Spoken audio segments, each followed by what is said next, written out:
ताज्या बातम्यांसाठी MH41 news चॅनलला सबस्क्राईब करा आणि बेल आयकॉनला प्रेस करा। मालेगाव महानगरमध्ये या ठिकाणी महापालिकेची निवडणूक अतिशय चुरशीची निवडणूक संपन्न होत आहे। या निवडणुकीमध्ये भारतीय जनता पार्टी 20 प्रभागांमध्ये 20 वार्डांमध्ये आपले उमेदवार उभे करून ही निवडणूक अतिशय चांगल्या पद्धतीने जिंकण्याचा आमचा मानस आहे।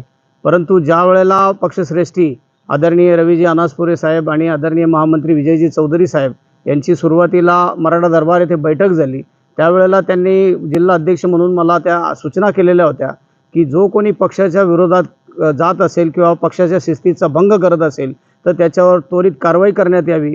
त्याच्यानुसार पुढे काही दिवसानंतर आमचे महानगराचे जे दोन्ही जे शहर अध्यक्ष होते नितीनजी पोफळे आणि त्याच्यानंतर विवेक वारुळे या दोघांनी पक्षाचा आदेश त्या ठिकाणी जुगारून आणि बंडखोरी केलेली आहे। म्हणून काल प्रदेशाध्यक्ष सन्माननीय रवींद्रजी चव्हाण साहेब यांच्या कार्यालयातनं तशा सूचना मला आलेल्या होत्या आणि त्या सूचनांचं पालन म्हणून त्या ठिकाणी ह्या दोघांना पक्षातून निष्कासित करण्यात आलेले आहे।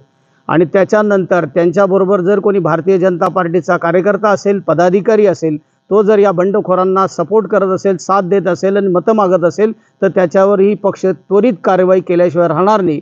आणि ह्या बंडखोर उमेदवारांनी कुठल्याही प्रकारची पक्षाची सहानुभूती लाटण्याचा प्रयत्न करू नये, तसंच पक्षाच्या कोणत्याही वरिष्ठ नेत्याचा किंवा चिन्हाचा वापर करण्याचाही केविलवाना प्रयत्न करू नये।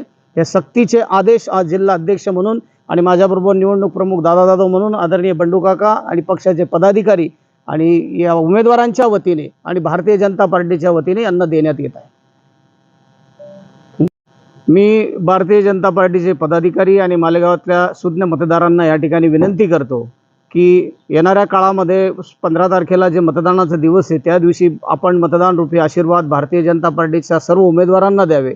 या बंडखोरांना कुठलीही सहानुभूती दाखवू नये आणि मला निश्चितच अपेक्षा या ठिकाणी की 16 तारखेला भारतीय जनता पार्टीचे 20च्या 20 उमेदवार मोठ्या याच्या बहुमताने निवडलेले राहतील आणि मालेगावच्या जनतेचे आशीर्वाद आम्ही पुढच्या 5 वर्षामध्ये नक्कीच कामाच्या रूपाने आणि विकासाच्या रूपाने परतफेड म्हणून करू। नक्कीच आपण निलंबित केलेले बंडखोर उमेदवारांना, पण त्यांना आधी काही नोटीस दिलेली आहेत का? त्यांना तशा सूचना दिलेल्या होत्या। वारंवार वरिष्ठ नेत्यांनी त्यांच्याशी चर्चा संवाद केलेला असतानाही त्यांनी पक्षाचा आदेश धुडकावून या पद्धतीचं धाडस केलेलं आहे आणि म्हणूनच त्यांच्यावर ही कडक कारवाई करण्यात आलेली आहे। या बंडखोरीचा पक्षाला काहीच फटका बसणार नाही। जनता सुज्ञ आहे, मतदार सुज्ञ आहेत आणि भारतीय जनता पार्टीचं केडर अतिशय सक्षम आहे, त्याच्यामुळे अशा प्रकारचं काही तिथे वल्गनांना किंवा वाच्यतांना काही थारा राहणार नाही। नक्कीच विधानसभेमध्ये देखील अनेक बंडखोर उमेदवार बंडखोरी केली होती, त्यांना पक्षाने परत घेतलं।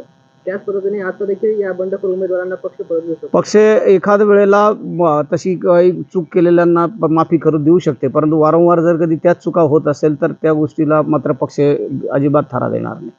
ते पक्षाचे जुने पदाधिकारी होते, जुने कार्यकर्ता होते, कारण काय असं बंडखोरी नाही? हे बघा, राजकारणामध्ये प्रत्येकाला अपेक्षा असते, परंतु पक्षाचा आदेश, पक्षाची शिस्त याचं पालन जो करणारा असेल तो एकनिष्ठ असतो। जो पक्षाचा आदेशच मान्य करत नाही तर त्याला एकनिष्ठ किंवा जुना कार्यकर्ता म्हणून काय?